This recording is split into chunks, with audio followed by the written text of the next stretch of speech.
नमस्कार, स्वागत है आप सभी का BIV स्टूडियो इंफोटेनमेंट कार्यक्रम में। मैं हूं आप सभी का दोस्त आनंद, जहां हर ध्वनि में छुपा है संस्कृति का स्वर और हर लफ्ज में बसी है भारत की चेतना।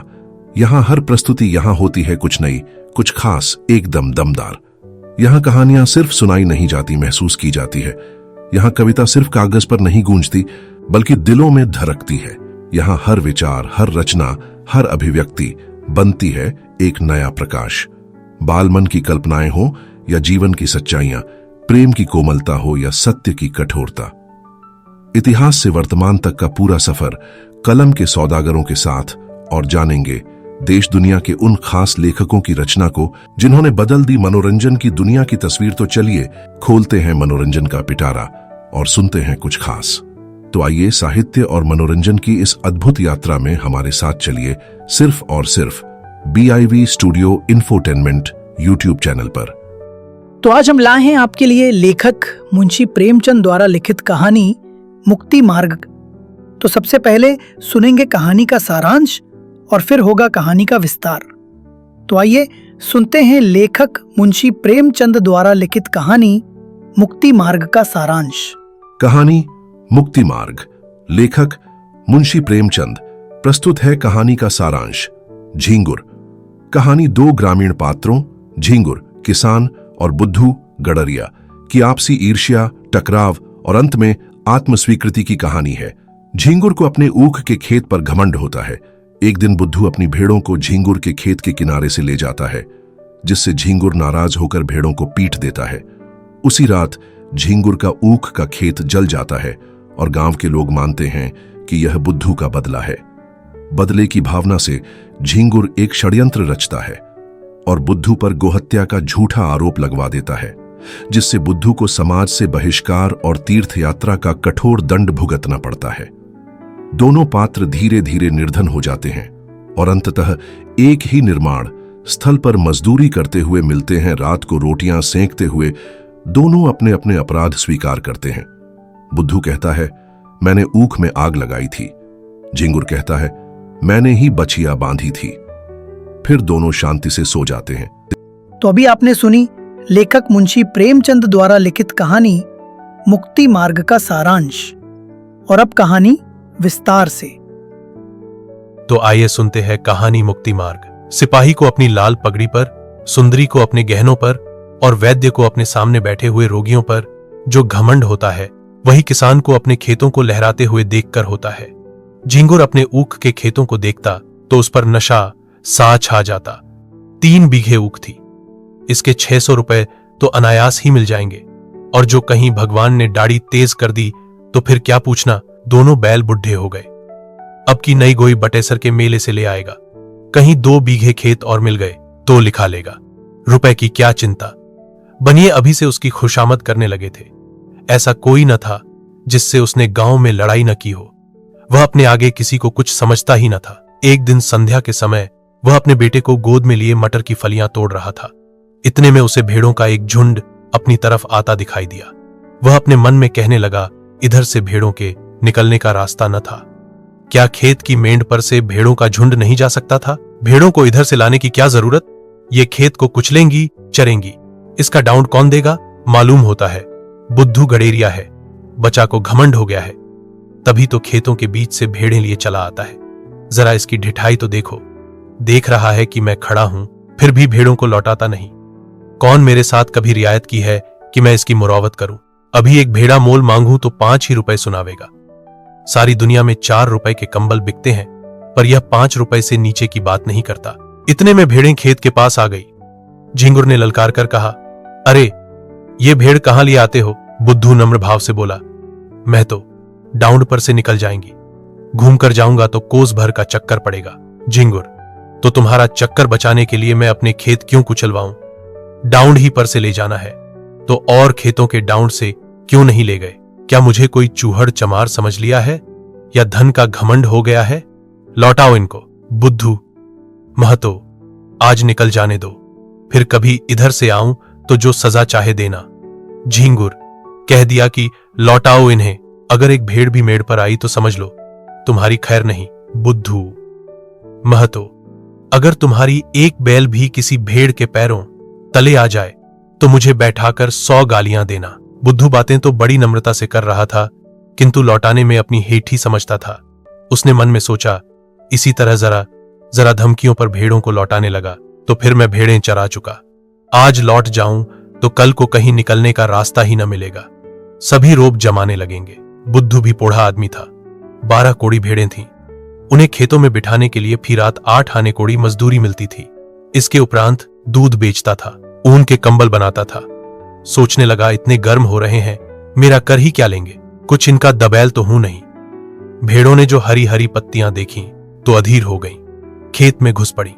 बुद्धू उन्हें डंडों से मारकर खेत के किनारे हटाता था और वे इधर उधर से निकलकर खेत में जा पड़ती थीं। झिंगुर ने आग होकर कहा, तुम मुझसे हेकड़ी जताने चले हो, तुम्हारी सारी हेकड़ी निकाल दूंगा। बुद्धू, तुम्हें देखकर चौंकती हैं, तुम हट जाओ तो मैं सबको निकाल ले जाऊं। झिंगुर ने लड़के को तो गोद से उतार दिया और अपना डंडा संभाल कर भेड़ों पर पिल पड़ा। धोबी भी इतनी निर्दयता से अपने गधे को न पीटता होगा। किसी भेड़ की टांग टूटी, किसी की कमर टूटी, सबने बें का शोर मचाना शुरू किया। बुद्धू चुपचाप खड़ा अपनी सेना का विध्वंस अपनी आंखों से देखता रहा। वह न भेड़ों को हाँकता था, न झिंगुर से कुछ कहता था, बस खड़ा तमाशा देखता रहा। 2 मिनट में झिंगुर ने इस सेना को अपने अमानुषिक पराक्रम से मार भगाया। मेष दल का संहार करके विजय गर्व से बोला, अब सीधे चले जाओ, फिर इधर से आने का नाम न लेना। बुद्धू ने आहत भेड़ों की ओर देखते हुए कहा, झिंगुर, तुमने यह अच्छा काम नहीं किया, पछताओगे। केले को काटना भी इतना आसान नहीं जितना किसान से बदला लेना। उसकी सारी कमाई खेतों में रहती है या खलिहानों में। कितनी ही दैविक और भौतिक आपदाओं के बाद कहीं अनाज घर में आता है, और जो कहीं इन आपदाओं के साथ विद्रोह ने भी संधि कर ली तो बेचारा किसान कहीं का नहीं रहता। झिंगुर ने घर आकर दूसरों से इस संग्राम का वृत्तांत कहा तो लोग समझाने लगे, झिंगुर, तुमने बड़ा अनर्थ किया, जानकर अनजान बनते हो। बुद्धू को जानते नहीं कितना झगड़ालू आदमी है। अब भी कुछ नहीं बिगड़ा, जाकर उसे मना लो, नहीं तो तुम्हारे साथ सारे गांव पर आफत आ जाएगी। झिंगुर की समझ में बात आई। पछताने लगा कि मैंने कहां उसे रोका। अगर भेड़ें थोड़ा बहुत चर ही जाती तो कौन मैं उजड़ा जाता था। वास्तव में हम किसानों का कल्याण दबे रहने में ही है। ईश्वर को भी हमारा सिर उठाकर चलना अच्छा नहीं लगता। जी तो बुद्धू के घर जाने को न चाहता था, किंतु दूसरों के आग्रह से मजबूर होकर चला। अगहन का महीना था, कोहरा पड़ रहा था, चारों ओर अंधकार छाया हुआ था। गांव से बाहर निकला ही था कि सहसा अपने ऊख के खेत की ओर अग्नि की ज्वाला देखकर चौंक पड़ा। छाती धड़कने लगी। खेत में आग लगी हुई थी। बेतहाशा दौड़ा, मनाता जाता था कि मेरे खेत में न हो, पर ज्यों-ज्यों समीप पहुंचता था यह आशामय भ्रम शांत होता जाता था। वह अनर्थ हो ही गया जिसके निवारण के लिए वह घर से चला था। हत्यारे ने आग लगा ही दी और मेरे पीछे सारे गांव को चौपट किया। उसे ऐसा जान पड़ता था कि वह खेत आज बहुत समीप आ गया है, मानो बीच के परती खेतों का अस्तित्व ही नहीं रहा। अंत में जब वह खेत पर पहुंचा तो आग प्रचंड रूप धारण कर चुकी थी। झिंगुर ने हाय हाय मचाना शुरू किया। गांव के लोग दौड़ पड़े और खेतों से अरहर के पौधे उखाड़कर आग को पीटने लगे। अग्नि मानव संग्राम का भीषण दृश्य उपस्थित हो गया। एक पहर तक हाहाकार मचा रहा। कभी एक प्रबल होता था, कभी दूसरा। अग्निपक्ष के योद्धा मर मरकर जी उठते थे और द्विगुण शक्ति से रणोन्मत्त होकर शस्त्रग प्रहार करने लगते थे। मानव पक्ष में जिस योद्धा की कीर्ति सबसे उज्जवल थी वह बुद्धू था। बुद्धू कमर तक धोती चढ़ाए, प्राण हथेली पर लिए अग्निराशि में कूद पड़ता था और शत्रुओं को परास्त करके बाल बाल बचकर निकल आता था। अंत में मानव दल की विजय हुई, किंतु ऐसी विजय जिस पर हार भी हौंसती। गांव भर की ऊख जलकर भस्म हो गई और ऊख के साथ सारी अभिलाषाएं भी भस्म हो गईं। आग किसने लगाई यह खुला हुआ भेद था, पर किसी को कहने का साहस न था। कोई सबूत नहीं, प्रमाणहीन तर्क का मूल्य ही क्या। झिंगुर को घर से निकलना मुश्किल हो गया। जिधर जाता ताने सुनने पड़ते। लोग प्रत्यक्ष कहते थे, यह आग तुमने लगवाई, तुम्ही ने हमारा सर्वनाश किया, तुम ही हमारे घमंड के धरती पर पैर न रखते थे। आप गए, अपने साथ गांव भर को डुबो दिया। बुद्धू को न छेड़ते तो आज क्यों यह दिन देखना पड़ता। झिंगुर को अपनी बर्बादी का इतना दुहक न था जितना इन जली कटी बातों का। दिन भर घर में बैठा रहता। पूस का महीना आया।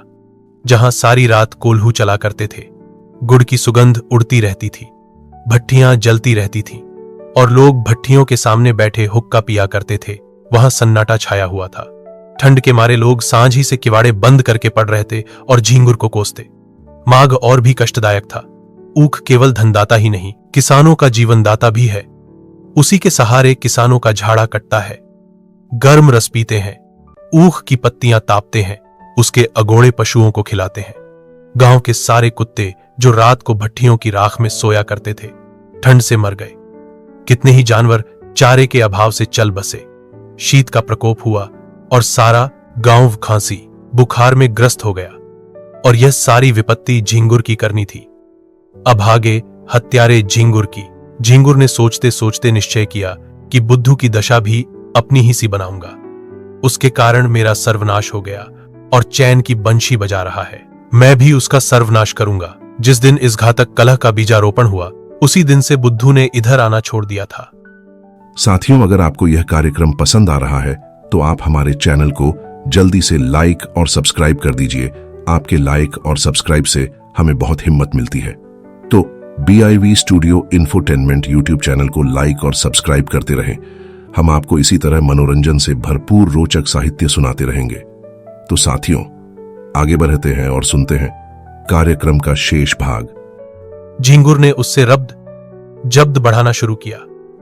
वह बुद्धू को दिखाना चाहता था कि तुम्हारे ऊपर मुझे बिल्कुल संदेह नहीं है। एक दिन कंबल लेने के बहाने गया, फिर दूध लेने के बहाने गया।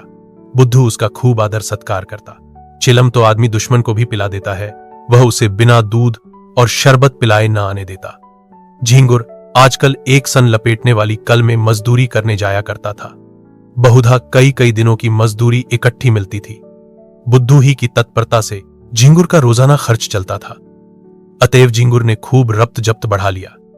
एक दिन बुद्धू ने पूछा, क्यों झींगुर, अगर अपनी ऊख जलाने वाले को पा जाओ तो क्या करो, सच कहना।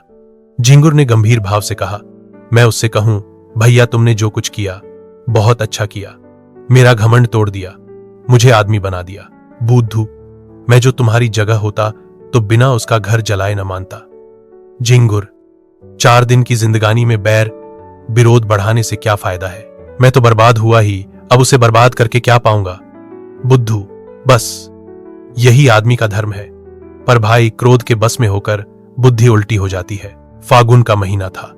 किसान ऊख बोने के लिए खेतों को तैयार कर रहे थे। बुद्धू का बाजार गर्म था। भेड़ों की लूट मची हुई थी। 2-4 आदमी नित्य द्वार पर खड़े खड़ुशामदें किया करते। बुद्धू किसी से सीधे मुंह बात न करता। भेड़ रखने की फीस दूनी कर दी थी। अगर कोई ऐतराज करता तो बेलाग कहता, तो भैया भेड़ें तुम्हारे गले तो नहीं लगाता हूं, जीना चाहे मत रखो, लेकिन मैंने जो कह दिया है उससे एक कौड़ी भी कम नहीं हो सकती। गरज थी। लोग इस रुखाई पर भी उसे घेरे ही रहते थे, मानो पंडे किसी यात्री के पीछे हों। दोस्तों, कैसा लगा आपको हमारा यह मनोरंजन से भरपूर कार्यक्रम? कमेंट करके हमें जरूर बताएं। और हां, अगर कोई खास कविता, कहानी, जीवन परिचय, उपन्यास आदि आपको सुनना है तो हमें कमेंट करके बताएं। हम आप तक पहुंचाएंगे आपकी पसंद का मनोरंजन से भरपूर कार्यक्रम, सिर्फ और सिर्फ BIV studio infotainment YouTube channel पर। आप सबके सहयोग के लिए बहुत बहुत आभार। नमस्कार।